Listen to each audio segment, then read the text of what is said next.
This one's for the culture. Me and wifey in the room thinking of a master plan, thinking how we can influence the culture from where we stand. Knowing that our steps are ordered by the master's hand, still 10 toes down, we ain't switching up the stance. The mission of this music ain't just to make them dance, trying to tell them about the rock. And welcome to another episode of the Bond Chronicles. I am the lovely, gracious, most omnipresent and omnipotent host. Omnipresent. Yeah, I be all over. You see me on the internet, we everywhere. And I'm Mr. Bond Chronicles with my lovely host, Mrs. Bond Chronicles. And we have our first and a guest that we're really excited to have with us here today. We know him from high school as Stephen Foster, but to the world and to the DJing world, he is Mr. DJ Hayze. What's up? How you feeling? How you feeling, brother? Man, I'm good, man. You know, can't complain. How y'all get doing? over that jet? You get over that jet lag yet? Oh man, bro. I'm still getting. I'm still trying to adjust and stuff. But okay. Yeah. Well, cool. Yeah, that flight back and forth to London, it's not a joke. Like, nah. I respect people that have to travel for work all the time because just getting on and off of planes and having to deal with the time differences, it'd be a lot.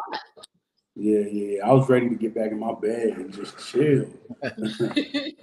Yeah, I bet. Well, yeah, we want to go ahead and get into it, man. Like, we're really excited to have you. So we were just reminiscing just about like remembering you from high school. Just talking trash and all of that. The good old days. Right. Yeah. We've all come a long way. We've grown up, seen some different things, done some different things.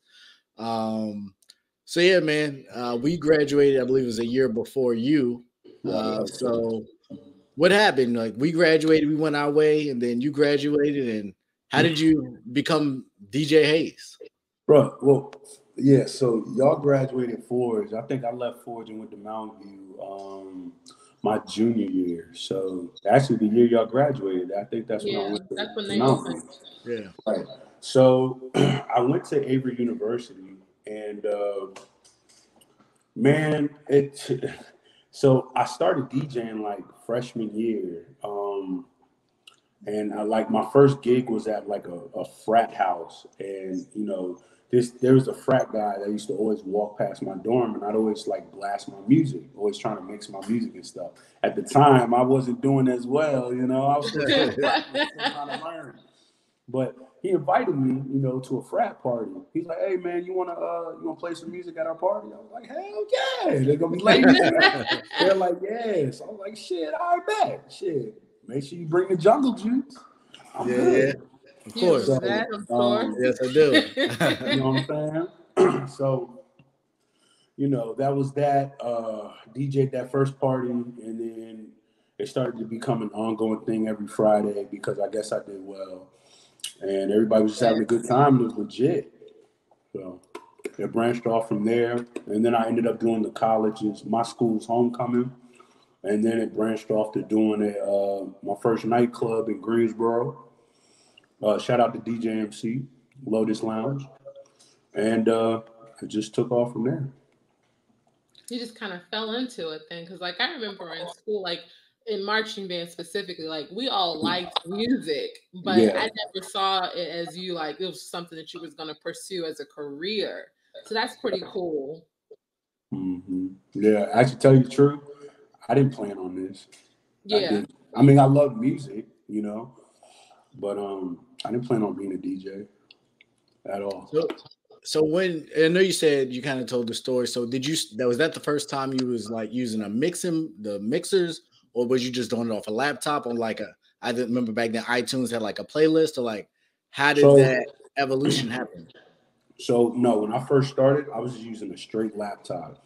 I was using an Acer laptop, first of all. And when you're DJing, I don't know why it's like this, but standard is use a Mac, right? You use Serato. I was using virtual DJing an Acer Microsoft laptop, man. So people probably didn't take me serious. I used to tear shit up with just a laptop. But see, and that's the thing. Acer laptops are actually really solid laptops. Mm-hmm. But I think you would probably say like that helped refine your skills because you might not have had all the fancy tools that'll let you get by. You had to really kind of get it out the mud, and then once you built your craft, then you begin to add all the other stuff to it, and it just took you to that next level. I didn't think about it like that. Okay. Yeah. like that. Cool. So we understand that. So after you did that, you got into the nightclub, and then you ended up on the cruise ships. How'd that happen? Oh, bro. So, yeah. So, look like you got some memories there. Man, listen, the cruise ship, man, because like it's still kind of, I'm still debating on if I'm gonna go back. They did offer a contract and stuff like that, but so I can't tell you all the secrets. If I do go back, I don't want to get in trouble. But so listen, man, it was probably like, I applied the very first time I applied for Carnival. It had to have been early 2015. And I didn't get it. I definitely didn't get it. Like I turned in my stuff. I turned in my mixing, my mix or whatever. And then they asked me to turn in a pretty much like a tape to show your personality. That's what they said. But it was stupid, man. So what I did was I recorded myself like trying to show my personality, talking to like a fake crowd. It was stupid. So I was like, damn, like just looking back at it, I'm like, I didn't even deserve that. But I had the skills though. So like, so I got in a car accident so it was like January 2nd, 2016. I went through the windshield. That's why I got the scars on my face and stuff like that. Fell asleep behind the wheel on 95. So probably it was like in the recovering stage, I had received an email from Carnival. They said, "Hey, we see your work. We're interested in you. Would you still like to, be a DJ for our cruise line?" I'm like, hell yeah. And I probably shouldn't have. I should have been recovering. But I was just so excited, Nah, it was just like, I'm about to take this you can't miss that opportunity. Damn right. So like I'm still like limping and shit, and I'm just like my back's down, couldn't even stand up straight. But like, so what I did was I took it a little bit more serious. And I did the shout out to DJ Angie D because she actually helped me with these events. So it was a JROTC event. It was like a bunch of the high school students that was in JROTC had a grand ball every single year. And I did that. And it was like over like 1,300 kids in that thing. I still got the video. So what I did was I hired my boy, Kadeem Wilson. Shout out to him. He's in Japan now doing movies and stuff like that. He actually recorded me, controlling the crowd. And I think that's what they meant. That's what Carnival meant by showing your personality. You know what I mean? Like crowd control, seeing how you move them and stuff like that. So, it's cool. After this, I'll send y'all the video, but it was a good time. And Carnival they was like, hey, we want you. So I said that. No, yeah, I've seen a few of your live videos from when you was on the ships. I think maybe last year before the pandemic, me and my friends were planning a cruise, and we were trying to see if we could get on a cruise. But at that time, I don't think you were on the ship. Okay. So it was like, dang, because that would have been dope. Yeah. No, yeah. So I've seen the party. Like it looks like you do a great job, like getting everybody into the party and just hype and into the music. But that's your personality, so I can see how that works. I appreciate that for real. So we look like we might be going back, and I believe you're in Atlanta, so I think y'all kind of dealing with some stuff. But over the last about a year and a half now, we've been dealing with COVID.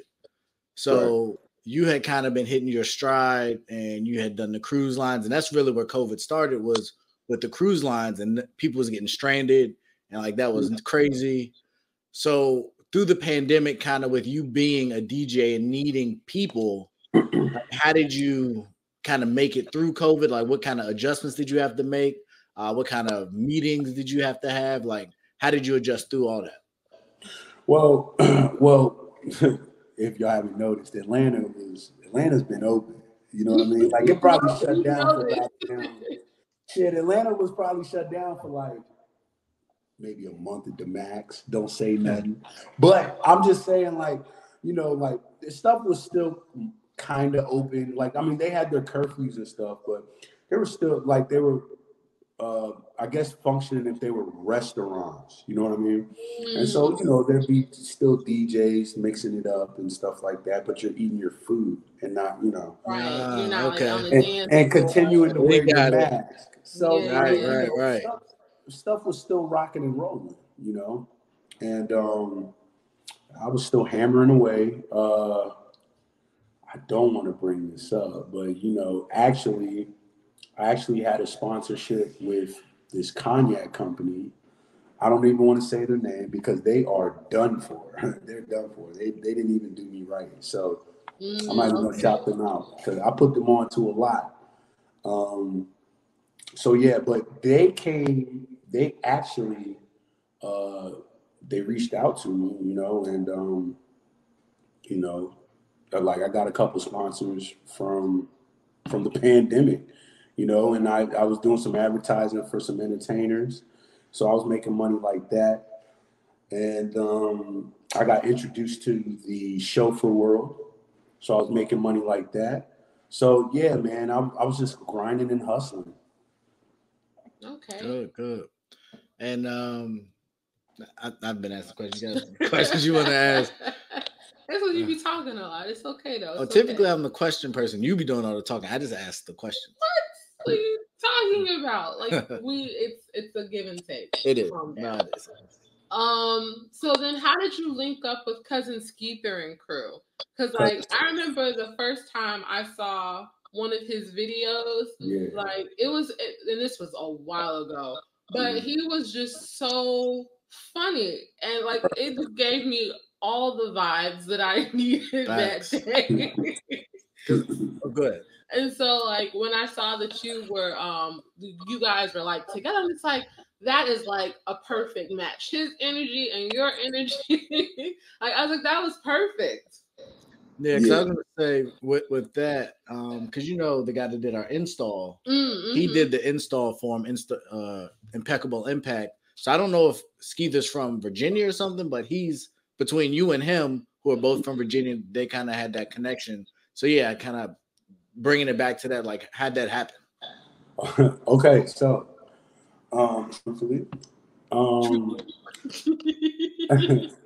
I know his manager, Jerome Stewart, and he's the one that actually introduced us.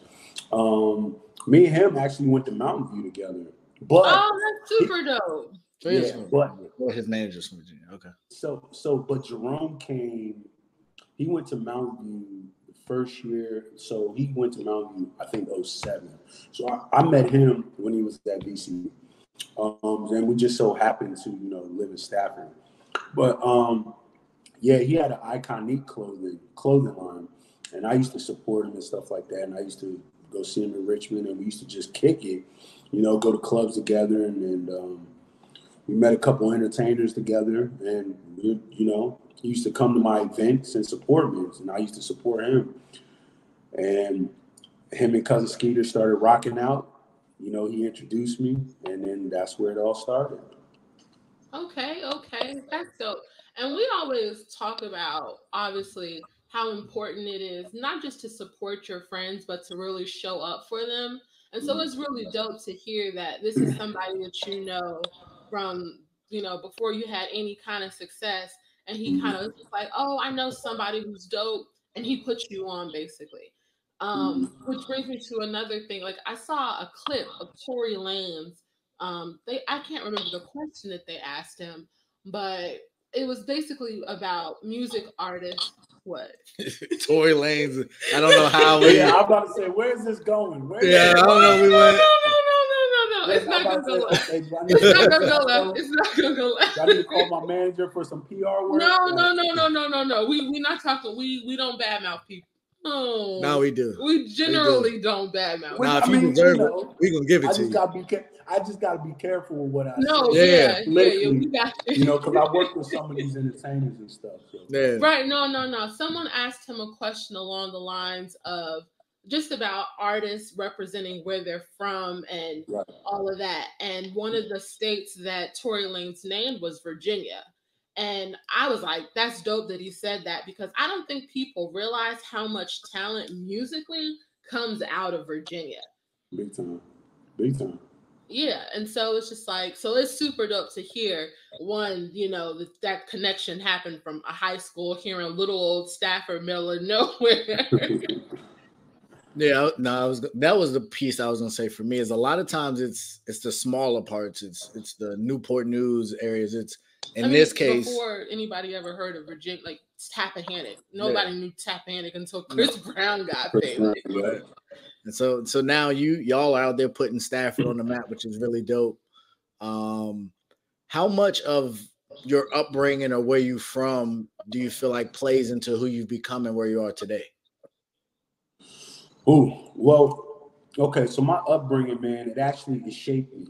You know, it gave me the personality that it did. All the life lessons, you know, the trials and tribulations, like shit. Even, man, look, can I curse? I'm sorry. You good. I mean, you good. All right, cool. All right, so, I mean, like, right after school, you know, I was working at a corporate job. You know, I worked with Blue Cross Blue Shield, the corporate in DC off of 14th and G. And working there for a couple of years, and I was getting paid. Like right out of school, I was getting it, you know. So for me to like jump and take that leap and just like start DJing full time, that shit was, dog, it was discouraging. I'm not gonna lie, because nobody wanted me to do that. You know what I mean? Everybody's like, "What the hell are you doing?" Da da da da da. So, you know, and man, Alex had some words for me that actually, you know, that actually got my spirits going and stuff like that. Alex Allen? Yeah, Alex Allen. Yep. Yeah, I still talk to my brother, Alex. I know, y'all are still all close. Yeah.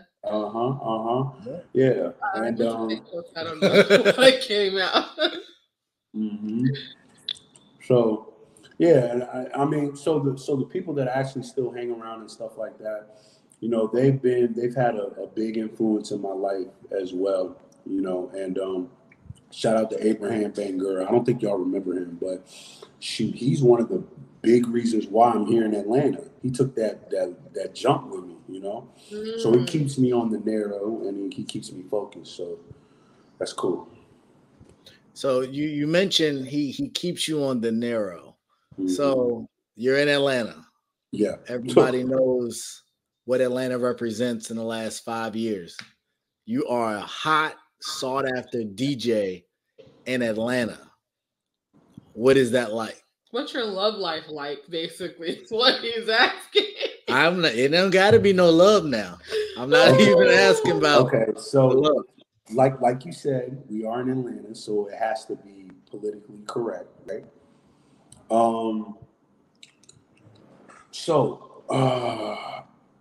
My love life. I actually am.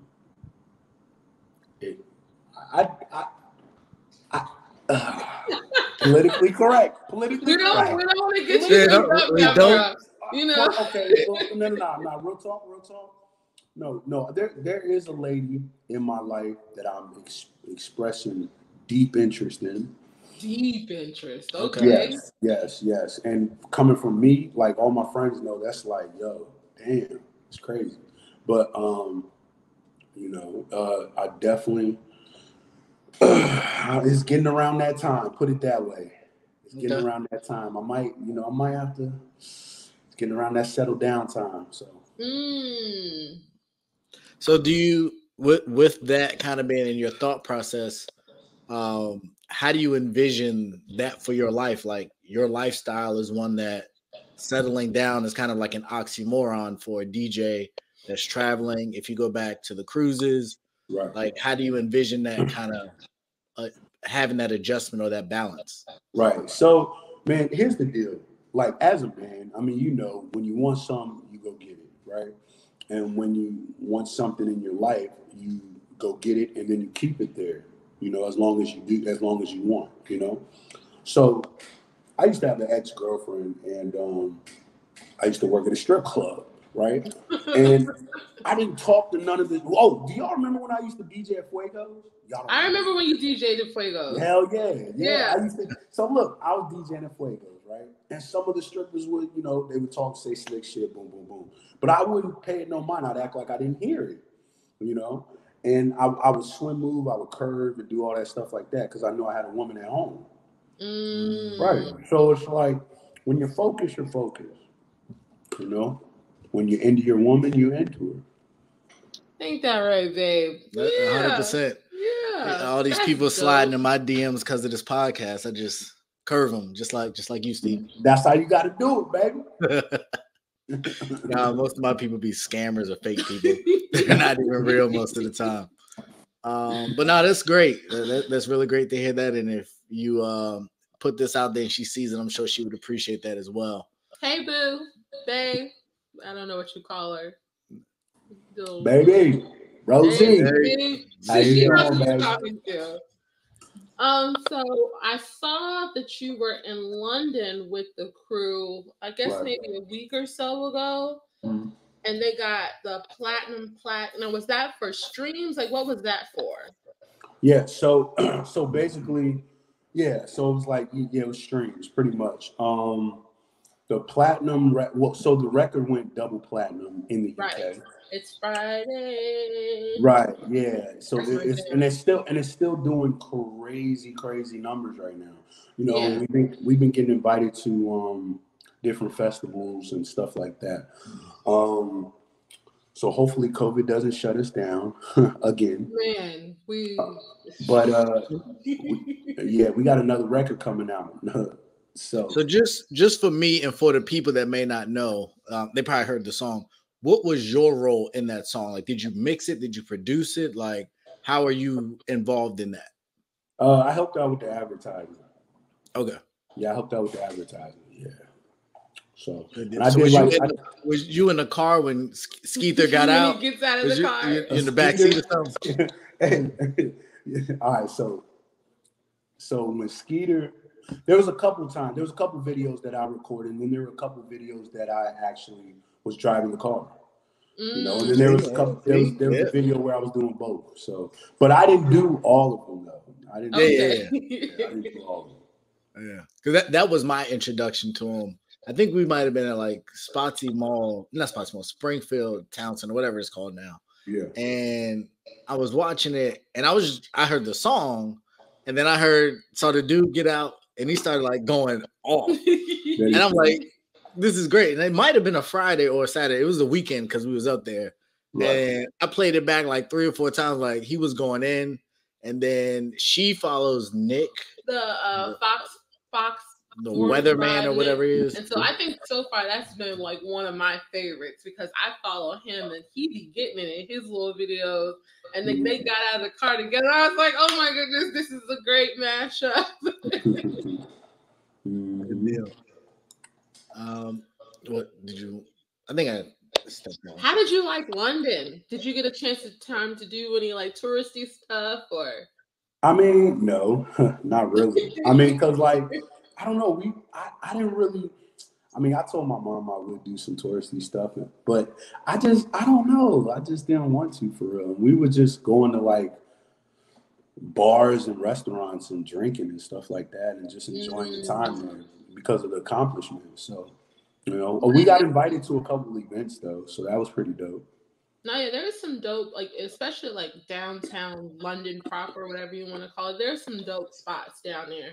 I just remember from the times that I was going, like London's a great city. So then if you do get a chance to, you know, go and hang out and do some other things, it's definitely a dope city to explore.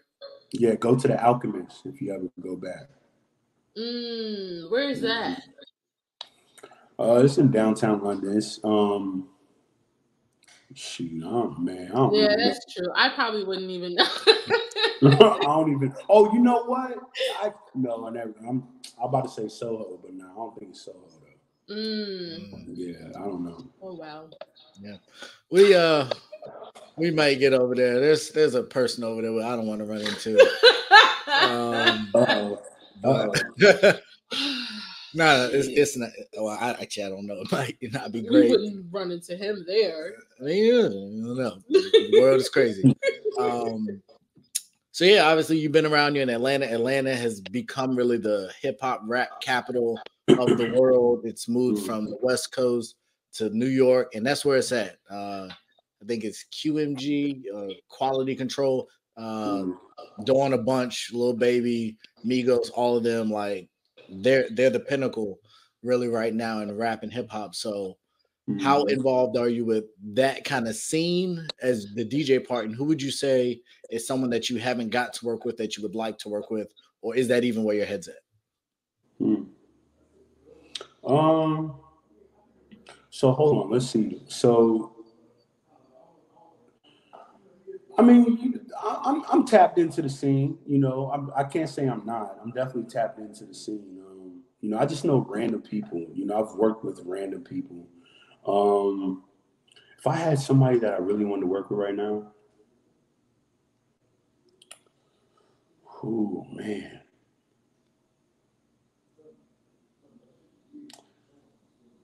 You know what? I think it would probably be.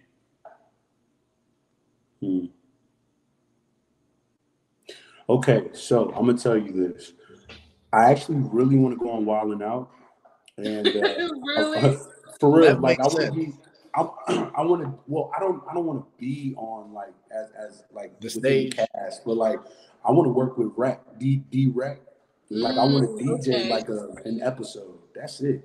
Just one episode. I ain't got to take over his thing. You know, take a whole season of. I just want one episode. That's it. So yeah, D-Rec. And I wouldn't mind working with DJ Khaled, you know. Everybody works with DJ Khaled. Yeah, but see, I just want to see like his business Process. I want to see how he runs it.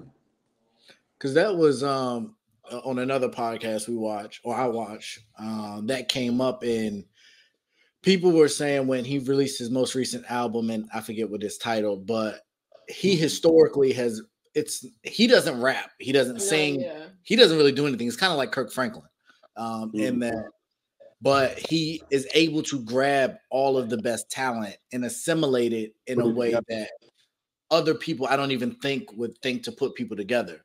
Like the one song he has, like Lil Baby, Post, and Meg. There's a bunch of different random mixes of talent. He's done a bunch of stuff with Bieber and different people like that. So I would be curious to know his mindset into like he comes up, or he either finds the beat or makes the beat, and he says, what is it that made him want to put this person with this person? Or even this person over this song. Or this person over this song. And then to your point, really fostering a relationship that when Khaled call, it don't matter who you are, Jay-Z, Beyonce, you going to do that song. And if he call you twice, Lil Baby's gonna be on the album twice because Khaled asked. So I definitely think that would be dope. And is that something you would want to get into from a DJ perspective? Do you just want to do parties? Do you want to kind of do more mixtapes? Would you want to do compilation albums as a DJ? Kind of, what do you see in the next 5 to 10 years for yourself? Yeah, nah, man. Real talk. I'm actually phasing out of all of that. Like, I mean, I'm kind of done with the clubs and all that because that's not where you get your real money, man. I mean, so Atlanta's different. You know, Atlanta's fun. You know what I mean? I bet. Yeah, the strip clubs is crazy out here. You know what I mean? But like I said, it's not where you get your money, man. If I'm a DJ, you know, I'm doing festivals. You know what I mean? Like big money, yeah. I'm festivals, man, and like I'm telling you, like I be trying to tell people, man, hip hop festivals, cool. You know what I mean? But them EDM festivals, man, that's where the money is. Like, they got that money, and that's the thing. Like, just thinking about the amount of money that I've spent on festivals that I've gone to. And I guess the most major one at this point has been, I guess would either be, no, because I've been to Lollapalooza. So Lollapalooza is the biggest festival I've been to. Right. But I want to go to like Glastonbury. I want to go to Electric Daisy. Like I've seen pictures on like Instagram of Electric Daisy, and that one is insane. Rock in Rio out in Vegas is another really big one. Like those festivals, like they draw like Made in America, hundreds of thousands of people. Well, I wouldn't say hundreds of thousands of people, like thousands of people. Tens of thousands. Tens of thousands. There we go. V Festival I went to in England, like that was really big. It's like the same. No, because Coachella's bigger because the space is bigger. But those festivals, like the lights and just everything, like there's 100,000 people, you know, at those festivals, and the amount of money that you pay for those tickets. Like we just got tickets to go for the Lights On Fest in Brooklyn to go see her and everybody. And we spent a decent amount of money. And that's just for 2 days in the Barclays. So I could imagine like what that type of paid check looks like when you get into the festival scene, especially the EDM scene. Mm-hmm. Yep. You get that So are you, is that kind of a transition for you? Because I'd watched some of your lives, you know, through the pandemic. Are you trying to get more into the DJing of the EDM music versus the hip hop stuff? I mean, not really. I mean, I could DJ, like I play all kinds of music, you know, especially being on Carnival. You know, you got all kinds of families. You got Indian families. You got families from Japan. You know, I was in Australia for 8 months, so. You know, I play all kinds of music, man, but and I love shit, especially when I get to drinking. You know, I love my hood shit. I love my hip hop. You know what I'm saying? Right. But I'm just saying, like EDM is just you make a lot of money doing some EDM events. We were just talking about what's his face? Steve Aoki. Steve Aoki, he's dope, but the Ty Dolla $ign, that song that he has. Like, I'm sure when he made it, he's like, oh, this is a great song. Yeah. But that song is literally everywhere. Like, you see it in commercials. It's on all the NBA stuff. Like, it's everywhere. And, like, for him, that's probably one of the biggest songs he's ever going to do. And, like, I'm sure it's a really big song on the EDM scene. But, like you said, like, that music is everywhere. And you can mix so many other things in with it. And there's not really many places you can go in the world where people don't like hip hop either. Yeah. So that's definitely cool. Definitely keep us linked in on that. Yeah. Yo, y'all got to come pull up to Atlanta, though. We were just talking about that. What fight? I will get on the flight tomorrow to come to Atlanta. I mean, come slide, man. Come slide. I'll show y'all around. What fight was down there recently? Gervonta Davis. We were thinking about coming down there for the Gervonta Davis fight. And then I don't remember why we decided not to. I think because we needed more money. Because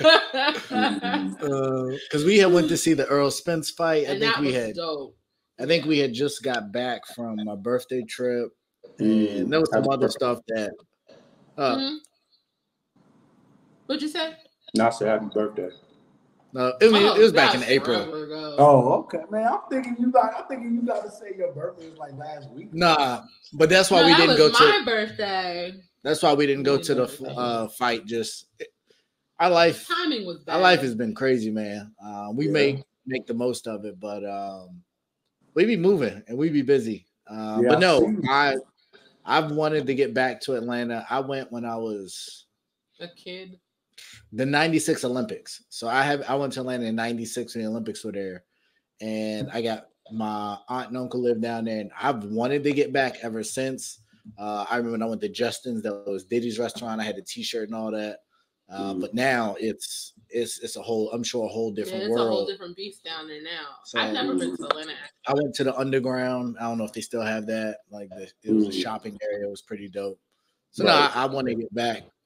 For sure, and see all the sights and sounds. And now that we got somebody that can get us in and out of everywhere, we we will definitely follow up on that for sure.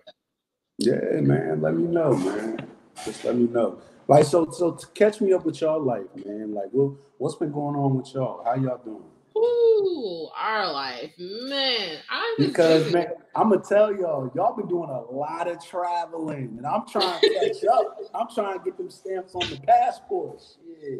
Oh man, get a timeshare. I was gonna say get a timeshare because that's really how we do it. We have two.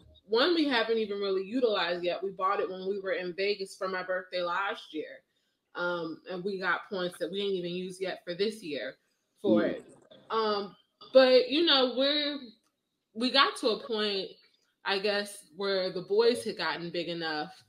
Well, no, because we left them early. We did leave them early. We had trips planned responsibly with our parents. We had trips planned before the pandemic happened. Right. And then the pandemic happened. We canceled a bunch and of stuff. Everything got canceled. And so it was like, okay, well, we'll just sit in the house for the next however many months until they say we can leave again. And then as soon as places started opening back up, it's like, well, we got all these points. We don't want to pay to roll them over another, anytime. Let's just use them. Right. And so we got online and was looking, and this place popped up, then this place popped up. The Barbados trip we took last year, that actually just kind of happened by accident because we had another trip to planned. Hawaii. No, Puerto Vallarta. Oh yeah. And the Barbados joint opened up, and we were just like, well, let's go to Barbados. Yeah. Little did we know the restrictions were absurd. Yeah, COVID messed that trip all up. So we got to go back and make up for that. We got to do that over. Because it was beautiful. It was a beautiful island. Saw too much of the room. Way too much of the room. And now it's like we have another baby on the way, but even still, like I'm looking at next year, like, we hit that 6-month mark and we can skedaddle and, get back to our life. Yeah, when you only got to feed one baby, you can produce more. So we'll have a bigger supply. Oh, yeah. Go ahead and take care of the kid. And we're fortunate. Like, our parents, they love to have the kids. And we have very well-behaved kids, actually. So because we're great parents. So it works out really well between his mom and my mom and his dad. Like, if we wanted, we could probably get away with only having him a weekend a month. Yeah. Like we typically are like stiff arming them. Like we actually want to have our kids on the weekend. Right. Because we work throughout the week, whether it's her businesses or me and my job. So the weekend's like our time to actually spend with them when we're not exhausted. And then the grandparents want to either come or take them. It's like, well, now we can actually like enjoy them versus them being a hassle in another job. Right. So no, man, that's really it, And for a lot of it, just to be honest, I don't want to understate this, but like God's been really good to us. Like He has. We haven't really been like financially through the pandemic. Like the stimulus checks were dope. Came at a great time. They came right on time. But we were good. Like I was still doing hair. And then I started the t-shirt business, and that's been really cool. We just, again, like Ray said, is blessed, and we definitely recognize the favor over our lives because we know a lot of people who came out on the other side of the pandemic not so well. Right. So, like everybody's been relatively healthy. We've gone, the dentist checks, all the kids' checkups have come back positive. Her pregnancy this time was a little rougher than usual, but it was still like healthy. Like there's been nothing where she wasn't on like bed rest or anything crazy. So no, and we've been on a ton of different planes to a bunch of different countries. We've slept in airports. We've had some situations that allowed us to travel, but we've had we maximized the layover and we went out in Miami, which was probably dumb in hindsight. Walking around with luggage at midnight. What? When we went to Barbados, our flight. We slept in 2 airports. We did. Our flight back, we had like a 9-hour layover in Miami. And so we left from the airport, but we thought when we were leaving that there was going to be a place for us to store our luggage, but there wasn't. So we went to go. This was like the finals last year. Yeah, in the bubble finals. In the bubble finals, and so the Heat were in it. We went to a bar. The food there was really good. I wish I could remember the name of it. Yeah, and we didn't even go while we were there. We didn't even touch that part of town.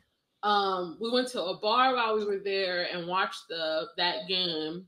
That was the game they lost. I think that was the game that the Lakers won the championship. No, it wasn't. I thought it was. And then it was like, oh well, let's go down to Ocean Drive. But then we had all our luggage, and the Uber couldn't drop us off on Ocean Drive because Ocean Drive is blocked off now. You can't drive up and down Ocean Drive. And so we had our luggage that we had to carry over like 3 blocks, and then we just walked up and down the strip. And it was like, yeah, we could have just stayed at the airport. But yes and no. I thought it was still cool, but when we went back to Miami a couple months ago versus what it was when we had the layover. Oh yeah. It was 2 different worlds. Completely different. Like that was like middle of pandemic. And I think the curfew was in effect. That was like there was still a curfew. A semi ghost town versus when we went back a couple of months ago. It was all the way lit. So it wasn't Rolling Loud lit, but it was lit. Yeah. So man, that's really been us. We got this podcast that we're really enjoying. We want to implement some different stuff. We know that you've been doing a bunch of great things, and so when we were kind of thinking of who our first guest could be, you were really one of the first people I think that came to mind for both of us. Somebody that we've seen grow and evolve, and in essence, we went from boys to men. You know what I'm saying? So I'm talking about me and Steven, me and DJ Hayze. Lord have mercy. This is what I be working with, man. This is what I be working with. But yeah, we be talking around the house, and so we just be having dope conversations. I be trying to educate her, and she be constantly pushing back. That's why she looking at me like this. And we was like, well, why not share that with the people? And we've been blessed to be connected to some dope people, yourself included. So now we want to start incorporating that to help build specifically Black brands.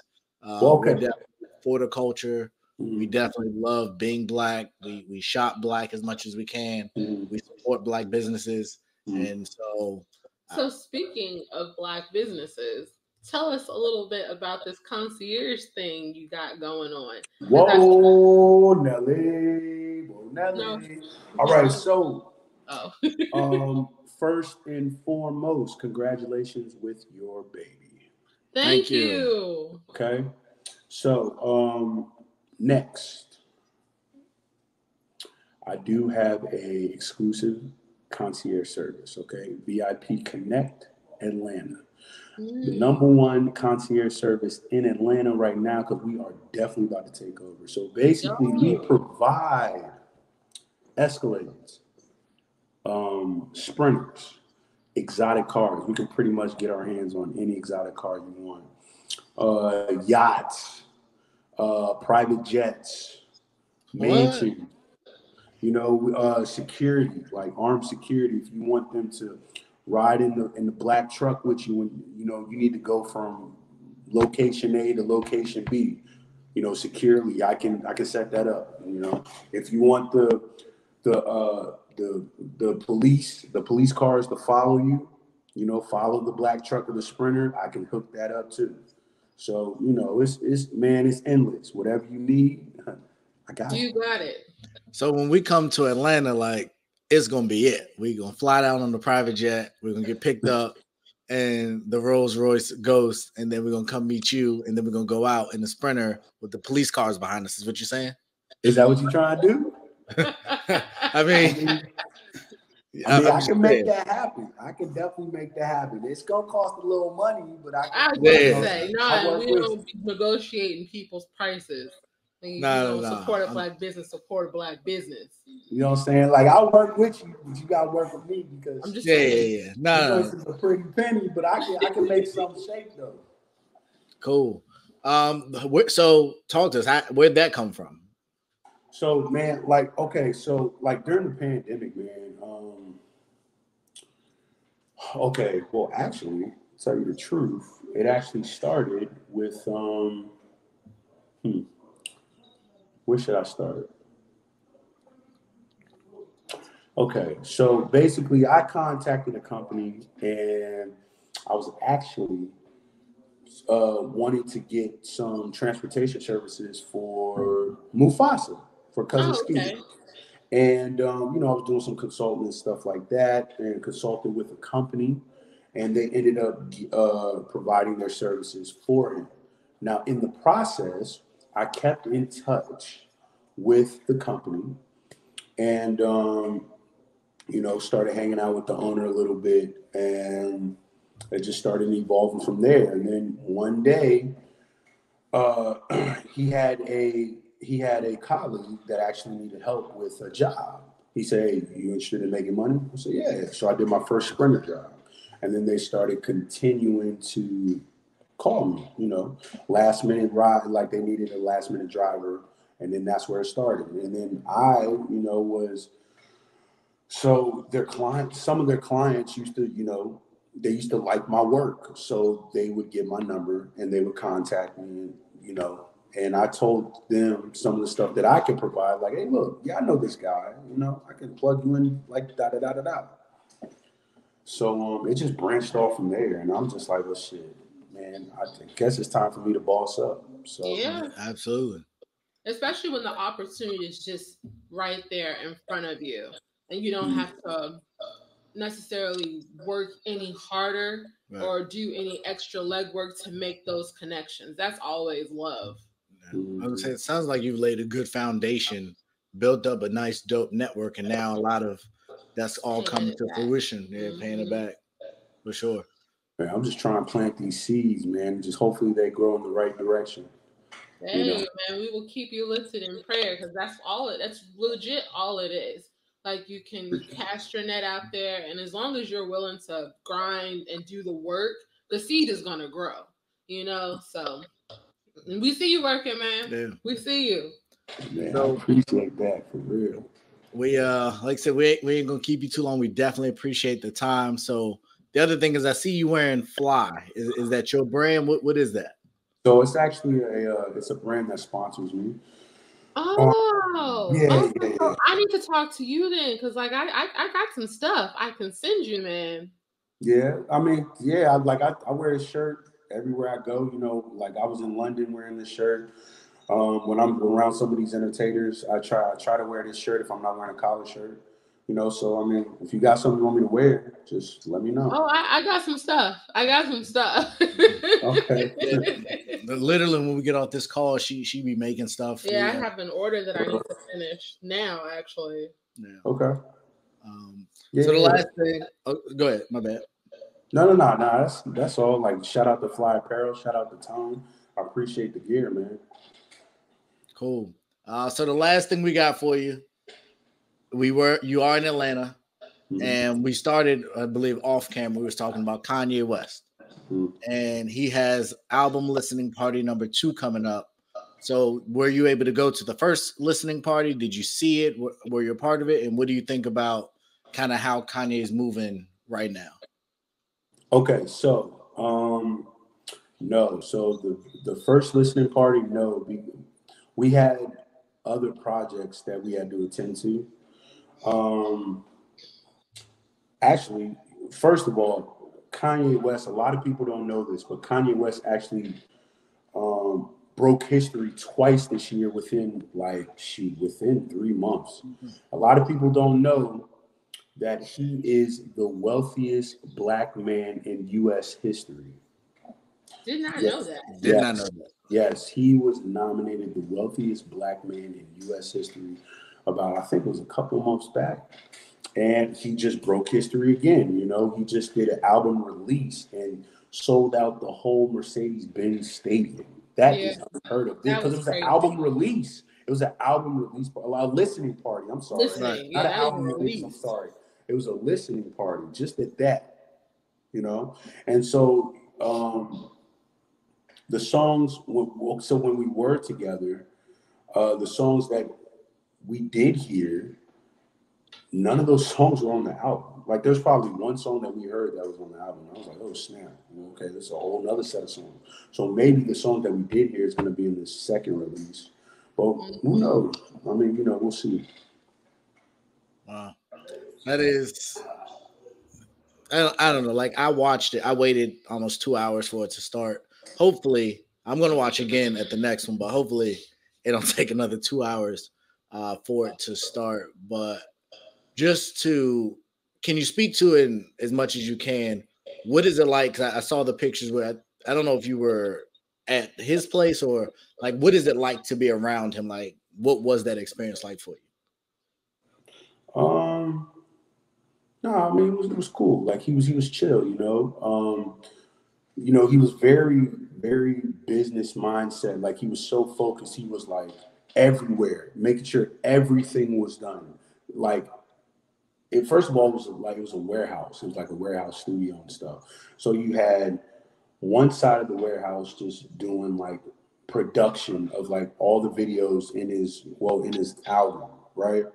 And then the other side was like his clothing line, his fashion line and stuff like that. Then the other side was, just like a bunch of speakers and it had his stuff like he was producing music.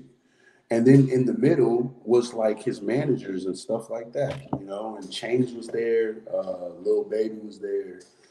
The guy that was doing the video, I think he was the director of Power.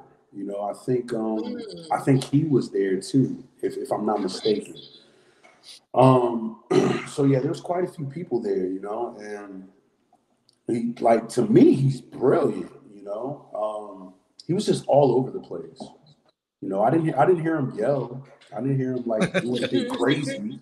I didn't see him do anything crazy. So like, he's solid in my book.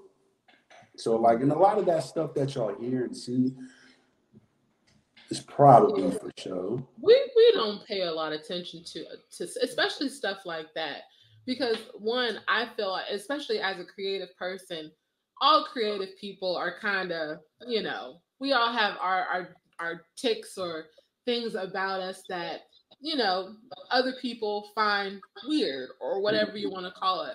But when you think about Kanye and just who he is, what he's accomplished, like, if there has been times where he spazzed out on somebody or he expects a certain level of perfection in what he's doing, like, he's worked hard enough that he can do that.